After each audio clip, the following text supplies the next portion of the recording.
And now, Crazy Greg. Crazy Greg. Okay. You're not going to learn anything here, but you're going to be entertained. Crazy Greg, well. He has something that's going to go along with Bo. Bo, yes. Yes, wait till you see. So, Crazy Greg, a lot of people think I just love gadgets. Actually, there's a business reason behind it.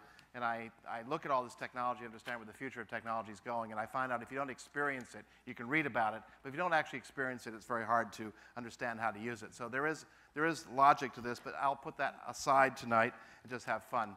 I haven't gotten rid of my stuff, by the way, and I just took the third 23-foot truck load of old gadgets up to our barn upstate New York. So there is a museum of computing when I retire, if ever I do that.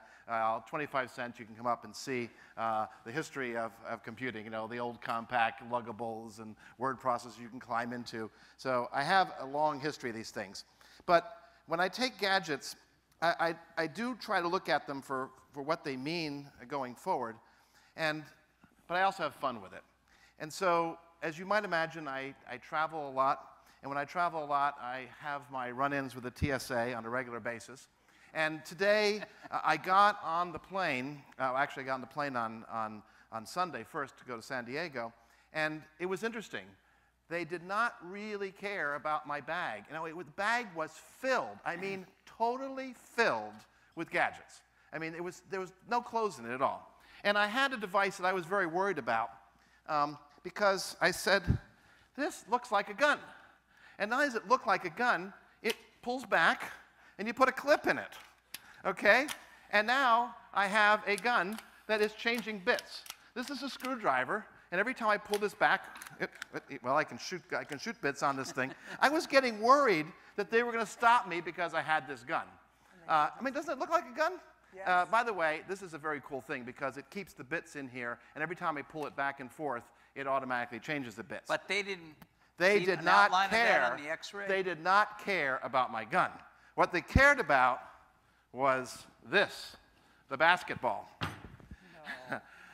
They freaked out because when this went through the X-ray and they saw a basketball with 7 sensors, wires, and batteries in it, they had no idea what to do about it. In fact, this morning when I was coming down from San Diego, again, they didn't look at my bag. They were bouncing this thing all over the place, and they knew about it. And these guys were having a basketball game at the TSA. So what is this ball? It's actually made by a former NBA player who was trying to figure out how to teach sports to their kids. And so he put sensors in this thing, and there's an app, and I won't go through the whole thing because I don't know how to play basketball. But the bottom line is, this ball, if you ever want something, this ball actually measures its speed, how many times you bounce it, its spin, everything else. They're going to do this for soccer and other sports like that. It charges wirelessly with a little base, and then it talks to an iPhone app. So this is called the 9450. It's available at the Apple Store. There's going to be soccer balls and other things like that. And if you're not into basketballs, Greg, why would you want to know how many times? well, because if you're learning how to hit the ball and do it, they explained to me that the techniques you use will show you how to be a better player. And so there actually teams are using this to teach in schools. And if you don't like that, if you're not a basketball player, you got this little device here. This goes on the end of your tennis racket. There's one also for your baseball bat. There's another one for your golf. Same idea. It's a sensor that attaches onto your racket. And this little device here, very simple. It also tracks everything you're doing with your racket. Now, if you... Greg, it also has an app? It has an app. They all have apps, yeah. And then if you're worried about people playing football, since we're talking about school, and we're all worried about head concussions, this is from Reebok, and this is a little cap that you put under the helmet. But what's interesting about this cap is it has a sensor on it, and I can see if I can turn it on. Does it tell you if you have a concussion? And it tells you if you've been hit, how many times you've been hit. And it lights up on the back, on there's a little light thing back here, and it will tell you whether you've been hit multiple times or not. And the idea is you tell the coach you have one of these, and so if the thing starts flashing red, it means you better pull that player out. I did not bring, because unfortunately they couldn't get to me in time, but there's also a jersey you wear that has the sensors in it, and also will tie together. So between the ball, the cap, and the other things, you can actually monitor. Sports teams in Europe are now using this for European football. So sensors are, of course, interesting. This is another interesting sensor. This one is a plant sensor. And you stick it in the ground. And this little thing here is a light sensor. This is a humidity and acidity and everything else. And you tell it what kind of plant it is. And it will sit there and tell you whether the plant is doing well. And of course, if the plant is thirsty, it will tweet you and say, I need water. It will also tell you if you don't know what you're doing gardening-wise and says, sorry, this plant's going to die.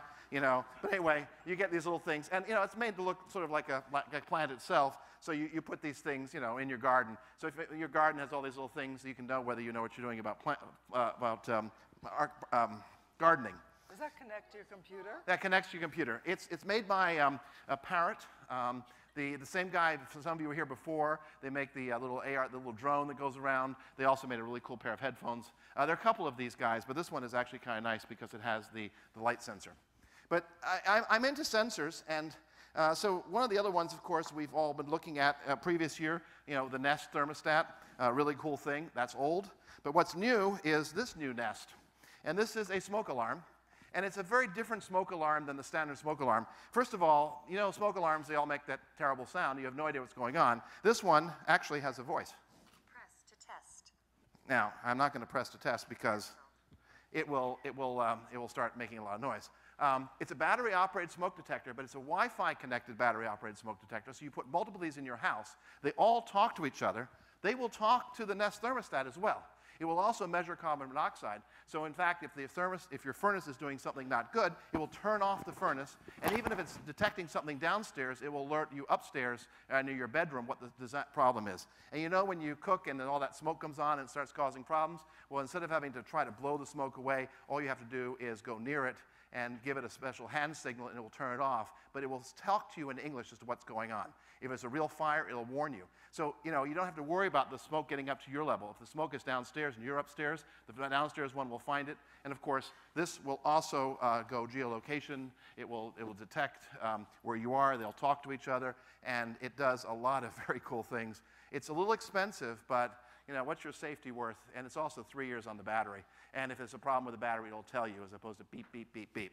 Greg, one thing Excuse with that is This is only a test. it's a woman's voice because supposedly children will listen to a woman's voice if there's an emergency. It won't stop. It won't stop. It's about a test. It makes a big noise. I got to be careful on it. Now, the world of sensors is not limited to sensors that nature. This is another one of my favorites. This is called the Porkfolio. I thought the name was great. It's by the same people. It's the same quirky company that makes the egg thing. And what it is, it's a piggy bank.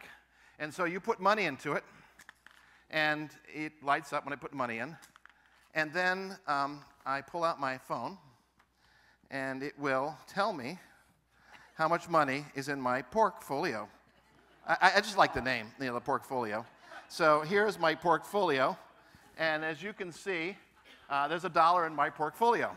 And if I put another, anybody have another, I'll put another quarter in so you can see. So I'll put another quarter in, and it should go to $1.25. Of course, it won't do that now because you're watching. Yeah, there it is, $1.25.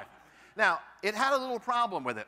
I was on the plane, and all of a sudden, my phone was going berserk. It turns out that the Porkfolio also has a feature that when your little brother or sister steals your piggy bank, or your parents go steal your piggy bank, it sends out an alert. And it says, your Porkfolio is being moved. Well, guess what? The Porkfolio is being moved, and it was constantly bothering me. It's in the overhead bin, and it's like, I'm being moved, I'm being moved, I'm being moved. Anyway, this is the Porkfolio.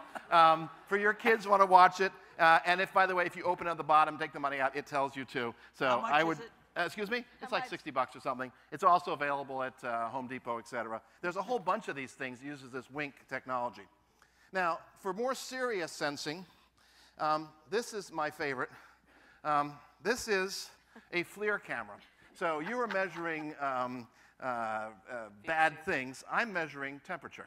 So for those of you who can see, I can now go in here and see how hot you are. I can read your temperature. I can also use it to just look around here. So here, take a look. So you can see it's a color. It's a FLIR camera. This is, by the way, what they used in the Boston bombing. The police used it, and that's how they found the guy in the boat, because they couldn't see the tarp. But this, you could actually see the heat through the tarp. You'd be surprised at how useful this thing is. I have one of these built into my car, and I happened to, a place upstate New York, I happened to have some work done in the house, and they were supposedly doing some insulation, and I happened to park the car aimed at the house, and I noticed that there was this huge heat leak in the house. Well, it turns out it was seeing the heat leak, and so I told the contractor. He thought, oh, it's all, all inside the wall. He'll never know. Well, guess what? You can tell. If you're trying to figure out where temperatures are and anything else, so very interesting. This is a military technique that's now being brought to the consumer world, and you can actually take pictures with it. So this is the FLIR camera. And there are different versions of it. And by the way, you can actually shoot videos so it does merging of real video and heat and puts them all together. So that's the FLIR. This is expensive. It's a couple $1,000s. But there is a Kickstarter program that has one of these. Fits, I think, $50, and it uses your phone as a sensor and has the same type of IR sensing. So you're going to see a lot more of these. This is the professional version, but there will be much cheaper versions as well.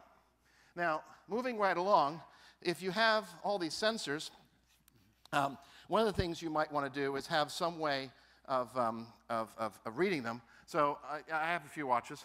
I have on my arm.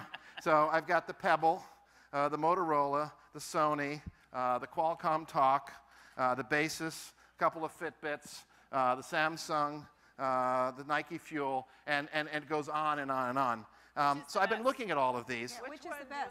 Now, so which one is the best? So it's interesting.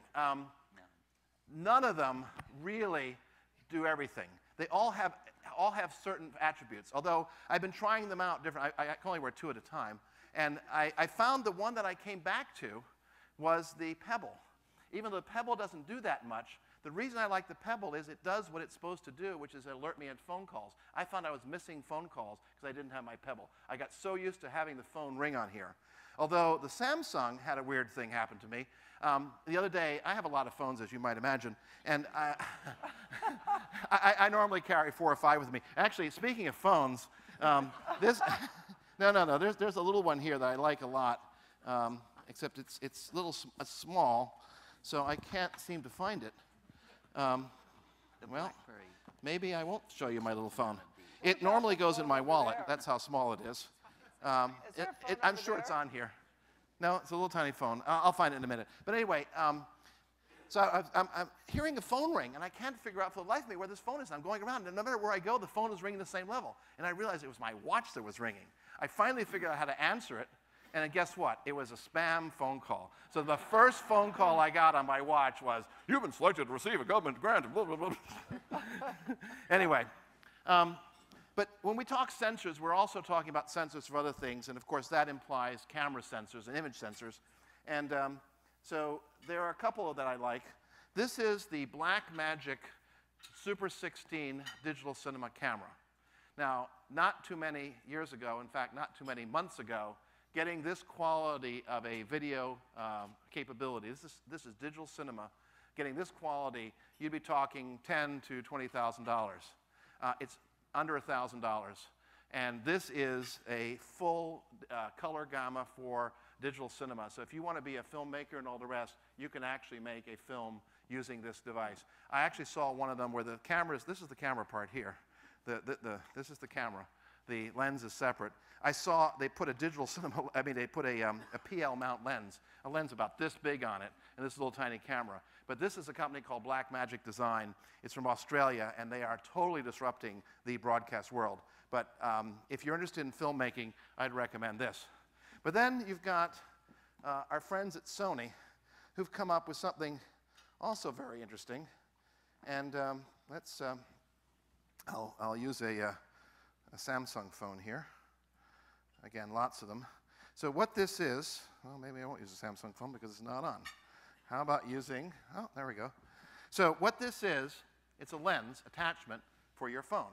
So instead of having the phone lens on it, this is a lens attachment for your phone.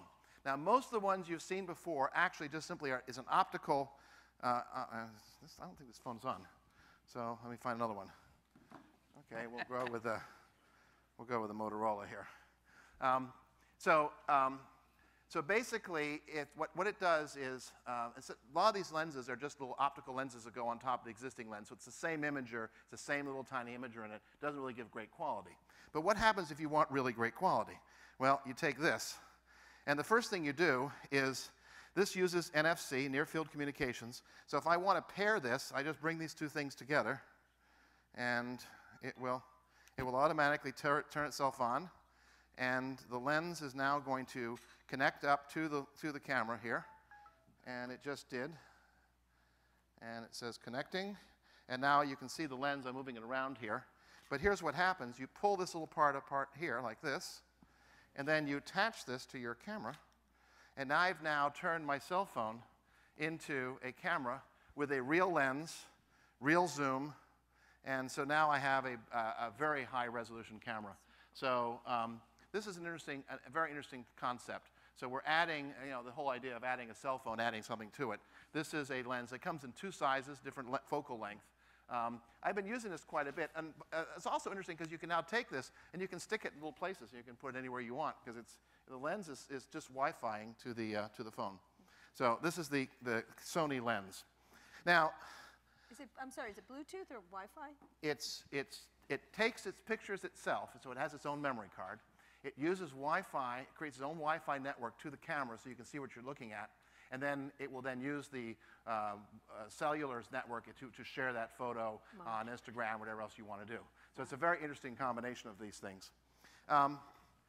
By the way, I don't work for any of these companies. I don't endorse the companies. So the fact that I have two Sony devices is just happenstance. But this is interesting. This is an audio recorder. It's a lot of people, they make this little audio recorder, so if you want to get a good recording or something, I'll just put it out here. But what's interesting about this one is that it also, if I remove this cap, it also is a video recorder. So it's an audio and video recorder. And so if you're at the concert and you want to make a recording, most of these devices, the microphones are terrible. So a cell phone is a really nice product, except that it has terrible microphones. Or a camcorder might have, even the DSLRs have good picture quality, but don't have good audio. So this is good audio, so it's got a pair of stereo microphones, so decent microphones, and oh, by way of the picture. So this is if you want to capture something, and it's small enough that it'll fit in your pocket. So this is a very nice little pocket recorder that also happens to do video. It's a couple $100. It just came out, I think, yesterday.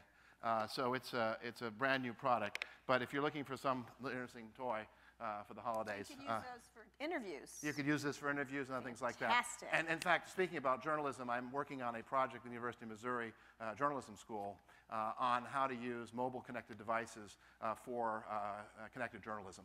And this is one of the ideas that we're looking at. Moving right along, because... I want one of those. I want one of excuse those. me? Oh. I want one of those. I want one of those. Yeah, one of those? Okay. Now... How much are they? I think it's $240, something, $249? Excuse me? The lens? They come in two flavors. The long lens is $500. The short lens is $200, depending on and they're both, by the way, they're large megapixel cameras on well. Now, I try to bring a little bit of everything for different people, and although I do use a Mac quite a bit, occasionally I do need to use a PC, and I looked around to try and find a laptop I liked, and I ended up with this Lenovo. And the reason I like the Lenovo, it's a nice, SSD. It's a machine with, it's Windows 8, which I'm not sure I like. But it has, you can go in here, you can touch the screen, everything else. But what's interesting about this laptop is I can push this button, and the laptop comes apart. And now I have a full computer. And this is not, some like RT thing. This is a full Windows, Core i7 SSD computer. And it's a very nice little device. And let me turn my caps lock on here. And the reason I brought this out, though, and if you are a fan of the old IBM trackpad, guess what? It has a little red dot on there if you like that. So there's a little red dot if you want it. It also, by the way, you can put it back this way if you want to do presentations. So you can run it backwards. Problem is Microsoft. So you can use it and you can do presentations this way. But the reason I brought this out was not so much to show that technology. And what I want to show is another sensor. And that sensor, there's my phone. Here's a little small phone. This is my little tiny phone. It was underneath the laptop. This is a really cool little phone. It's a full phone. It fits in it's the same size as a credit card, a little bit thicker. It goes right in my wallet. But the reason I was going to show this. Greg, how much is that? Much is your tiny phone? My tiny phone? Yeah. A couple $100. Okay, so here is. Who's the maker? It's some Chinese special. It actually, on the back it says, limited edition 084 of 100. So I guess they didn't make very many of them. Where does it actually transmit your location, your IP address? Where does that go back to? There's that building outside of Beijing with all those antennas on top of it. I think it might go there. So, so talking about sensors, 3D Systems, which makes 3D printers and other things like that, came up with this thing. It's called Sense.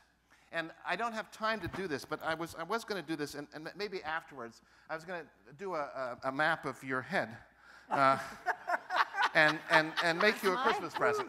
My head? Yeah, your head. So what this does... Do Esther's head. We'll do a head. So here, you can see what's happening here. Hang on. So hang on. Let me put this under here so you can see. So my thing has turned into a... It's turned into a sensor. So I can choose, what do you want to do, a person or a object? Now, let's do a person. And I want to do a head or the whole object, so a head. So does someone want to stand? Go ahead, Esther. Stand over a second. So basically, I won't do the whole thing. You've got to stand steady. And so now, you see, I can do this here, and I can start. No, stand there.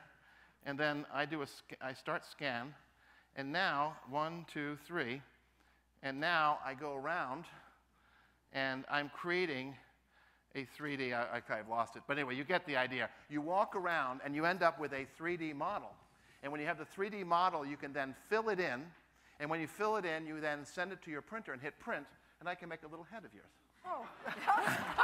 or anything else. Which isn't creepy. Yeah, and I was thinking. But it's not thinking, I wanted to get, those little dogs they have in the car, the bobbleheads? Bobble dog. Yeah, I would take those dog heads off, and I was going to get one for each of you for Christmas and put it on it. So if you don't mind, afterwards, I'll scan your heads, and we'll have a few of them, and we'll have little presents. And Why, yes, we do mind. Kara, when I told my wife I had to practice on this. That's our entire business model. That's our new company. That's our new company. At the D conference you did for the people who've been there a long time, you did the point dot things. Yeah. Well, since you're not with the journal anymore, right? So, don't you think it'd be much better to do? We'll do a thing instead of point dot. We'll do bobbleheads. Give us a call. Give us a call. No, I think for people who've been there We're multiple times. All ideas. Oh, okay. Anyway, so this is actually this is $300, but having a full 3D scanner for $300, it's hard for me to do it on stage like this. But $300 scanner is really quite amazing, and it really does produce very nice models. And once you do it, it will work with other. But you need a 3D printer. You need a 3D printer, but they have a program when you can send it to them, and they'll print it for you and send it to you. Oh. So you can buy this, and then you have an option. You print it yourself or send it to them, and they'll print it for you. Cool. So that's pretty cool. It's 3D Systems. And since we're in the business world here for a second, I was going to use this to show how the laptop worked wirelessly, but unfortunately they couldn't get the HDMI thing to work properly, so I'll have to show it like this. This is a product, so if you are in an office and you want to share your computer, there are a lot of ways you can do it with Apple TV and even Chromecast, but the problem is they all require applications on the device. And it's very hard to go cross-platform, and you have to load software in many cases. So what happens if you have an office and you just want people to come in and share? And this is a product called ClickShare. It's made by a company called Barco. Barco is, you know them from, they do all the very large venue projectors at big events. But they also are making this new thing. And I was looking at how do you make a totally wireless conference room. In other words, how many of you have conference rooms and you have all those wires coming out of the table? I want to get rid of all the wires. So it's all hanging. So what happens is you have these little pucks. And these little pucks plug into your Linux machine, your PC, your Mac, any device that has a USB, it'll plug in. It does not require special information for, administrator password, et cetera, to use. And then when you plug it in, it will light up and it'll turn red when you want to use it. And you can have, on the larger version, you have 64 of these. So I was thinking it from the educational perspective. One of your devices is calling you. Something's calling? See, it's blue right there. It's phoning you. What's calling? Right here. Something's calling. It's this. Man whose pants buzz. It's this. It's somebody's got a phone call. It's mine. Would you like to conduct your I'll call? take it later. So if you're doing collaboration, you put these little pucks on the table. People plug in, and if you first person who pushes it, they get the screen. Second person will split it into dual screen. Third person will do 3 screens. 4 will do 4. And then the fifth person somebody has to knock somebody off. If you want to take over, you just hold down your button longer. But for collaboration, it's actually very cool. And if you have the bigger, this is a small version, this is a bigger version. The bigger version will actually do 2 screens, and it'll have up to 64 pucks. So I'm looking at that for education for one-to-one, because kids can go into school and plug these things in, and you don't have to worry about. How does this differ from the steel case wireless puck? They're somewhat similar, but this does not require any installation. You just plug it in, it just works. Okay. So that's the nice thing about it. So it's called the ClickShare, and it's made by Barco. Now back to the days of entertainment. We've been talking about all these devices things, and mentioned Chromecast, which I happen to like a lot. And so I decided to put together a kit for myself that when I travel, what should I have with me when I travel so that I can enjoy my experience at home on the road. And I had no idea that TiVo was going to be a sponsor tonight. So this is just happenstance. And again, I'm not representing any of these folks. But TiVo has come out. I feel weird because I feel like I'm doing a sponsored thing for them. But TiVo has come out. This has come out with something called the Romeo. And a Romeo, first thought is, oh, it's another DVR. But it's not. The difference between Romeo is Romeo, as its name implies, means that you can roam with it. So I can now go, and we're going to unlock this. And there's my DVR. And if I want to watch something, I can watch it on the road. Now, I can just go in here, and here is last night's Watch on iPad. And there's last night's evening news from NBC. And I can go, and I have multiple TiVos. This thing happens to have...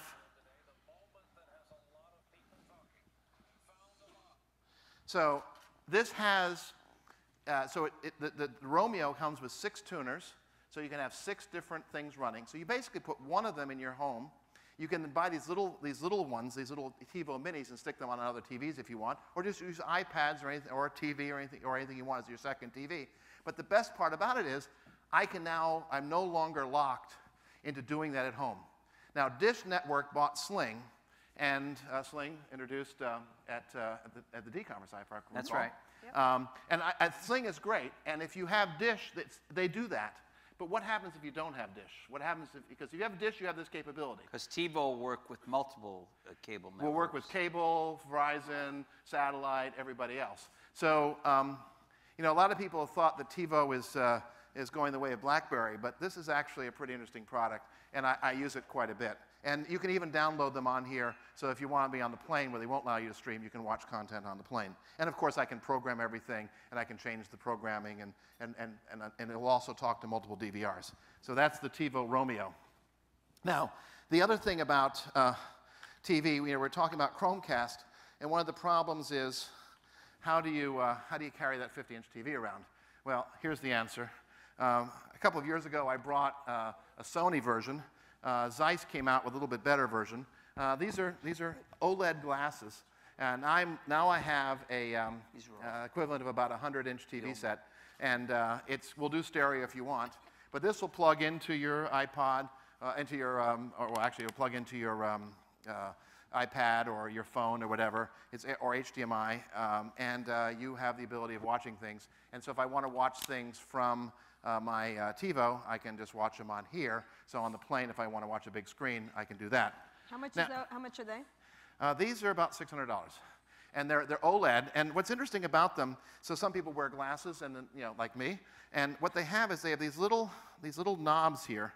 Let me show you. These little knobs right here. And each one of them allows you to adjust your eye individually. So you can adjust each eye. So you just close one eye and adjust the other one, close the other eye and adjust it. So even if your eyes are not 100%, you can adjust it perfectly for the vision here. What does it simulate? What size screen at what It's distance? about a 70 to 80-inch screen. As if you were sitting what? As if you were sitting, proper distance away from it. It's a very enveloping thing. And there's another version, there's another capability of this which adds a motion sensor so you can do the tracking. So as your head goes around, it will track. The other big use of it is for the dentist. The dentists are using these, and when you're sitting there and they're operating on your teeth, you put this on, and so that's another Greg, use of it. I have a question. Yeah. If you wear those and the watches and a couple of the other things, Yeah, that little meter would go berserk. would the average person wearing those things ever get laid again? Can I plead the fifth on that? I'm just, how does this impact society? That's what. Well, it's it also, by the way, the Chromecast will plug in to that. So I can plug that right into the Chromecast. Yeah. So I do if you carry have the a Chromecast. Chromecast plugged in on top of wearing that, Right. what does that do to your odds of actually getting a Well, date? a funny thing, you should mention it, because talking about sensors, again, if you have kids and they don't like to use their toothbrush, this is a internet-enabled toothbrush.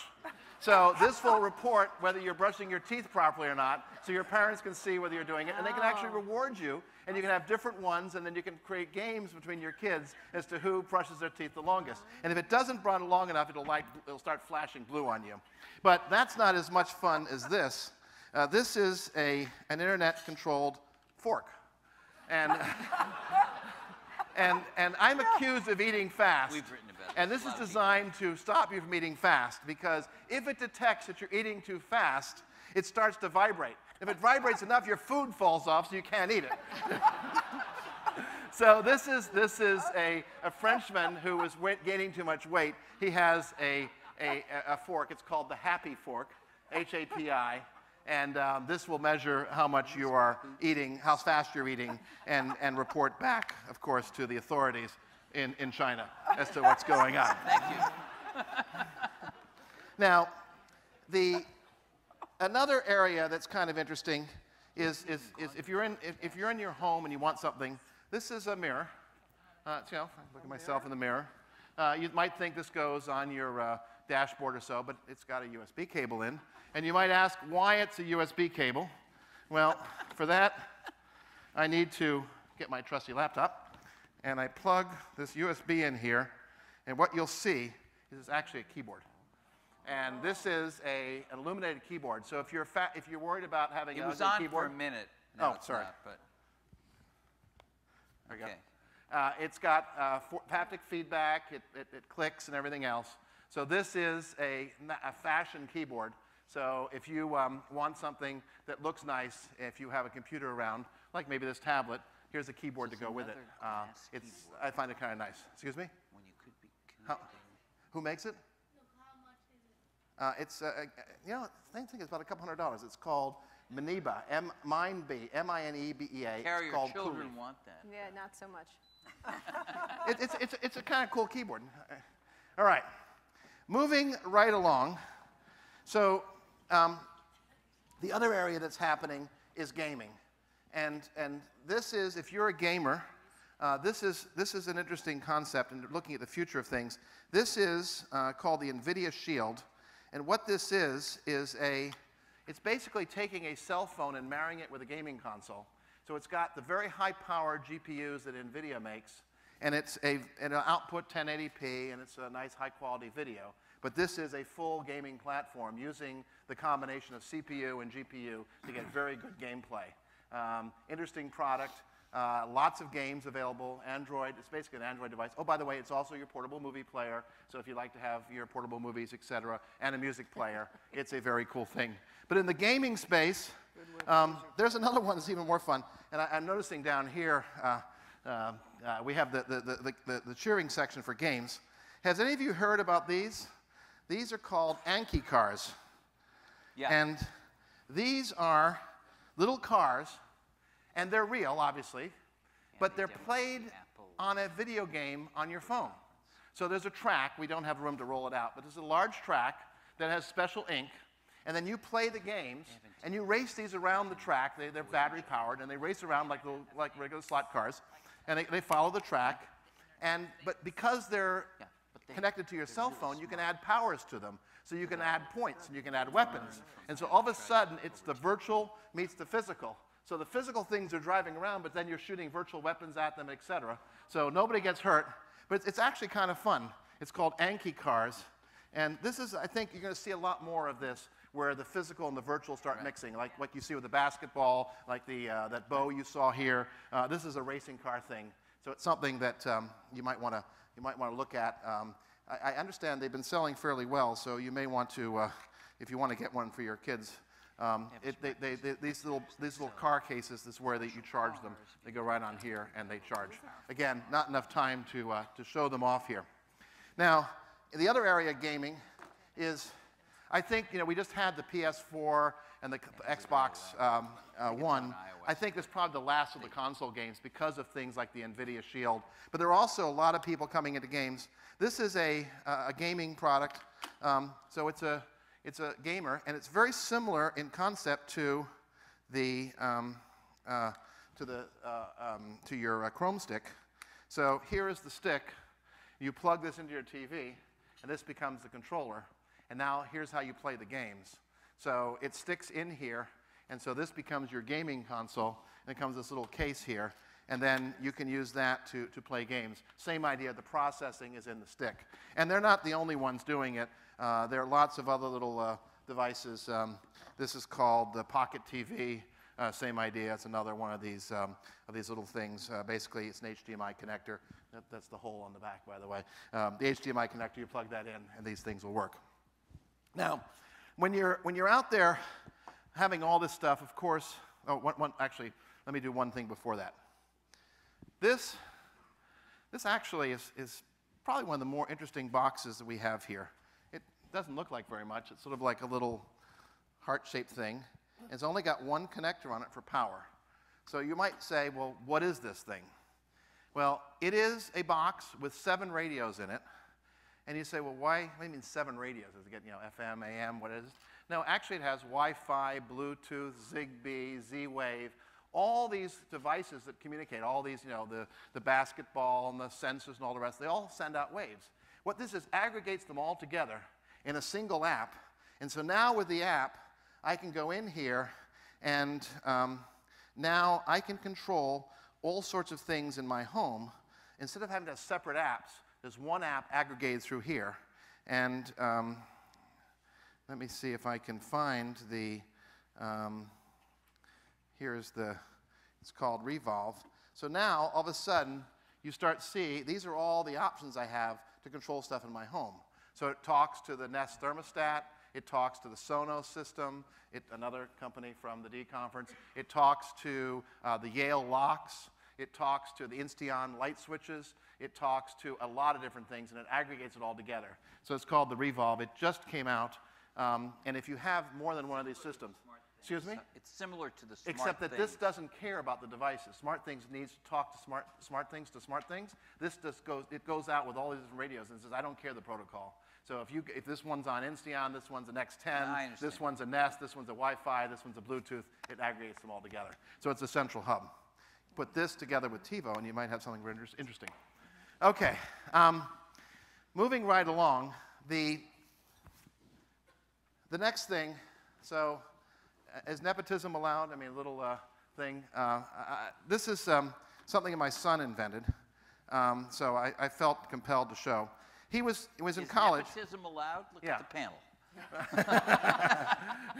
So my son was in college, and he noticed that when people had headphones in their ears and they took them off to meet with somebody, the headphones were dangling all over the place. So he came up with the idea of clicking them together with magnets. So they form. So A, they don't tangle, but B, you can just put them around your neck, and it creates like a necklace for you. And he patented it. Drove me nuts because he got 3 patents in the time it took me to get 1. But anyway, he got it patented, and it went on the shelves just recently. So it's licensed. This is licensed through earbuds. There are a couple different versions of them. But it's actually, I find it pretty clever. When he first told me about it, I said, oh, come on, why would I want to do that? But it turns out it's actually pretty clever. They snap together, and so when you're wearing them, you just snap them together, and you can snap them onto your lapel, etc. So if you like earbuds, I would recommend the earbuds with magnetics from Patrick Harper. Moving on, though, and talking about headphones, I travel a lot, as I've mentioned, and so therefore having some form of noise-canceling headphones is important. The ones I'm using right now are the Parrot Zic, which is what these are. Now, the reason I like these is because I'll pull it back a little bit. The reason I like these headphones are because, first of all, they're wireless, or they can be wired if you want. Secondly, they use a touch control, so basically the way you control just moving your hand up and down on it. They're noise canceling, and they also will act as a microphone, so you can actually have telephone conversations with them. So it's a full function thing. But as an audiophile, the problem with these headphones, or any of these noise canceling headphones, I don't care which ones you take, to make the noise go away, they destroy the sound. So what's interesting, these guys give you an equalizer, so you can actually try to put the sound back the way you like it. So these are nice. But, and for the airplane, it's still the best way to go. But if you're not on the airplane and you have an opportunity, then I have another thing. And the other thing is these headphones. These are Sennheiser Momentums. And for the money, and it's a couple $100, they come in 2 flavors, on-ear and over-ear. These are really good sounding headphones. And they're nice and small, so you can carry them with you. I don't recommend them on the plane because they don't isolate the low frequency noise of the plane. But if you want, they're decent for it, but it's not the same as the noise canceling. But on the other hand, sonic purity, these sounds really good. Now, of course, if you do that, you want to play some music on it. But the problem with that is, of course, you can't hear this because I'm having headphones. If you come up later, you can listen to them. So I brought some speakers. And where are my speakers? Here are my speakers. And let's plug my speakers into my music player. And you can hear how this really wonderful music player works. Maybe.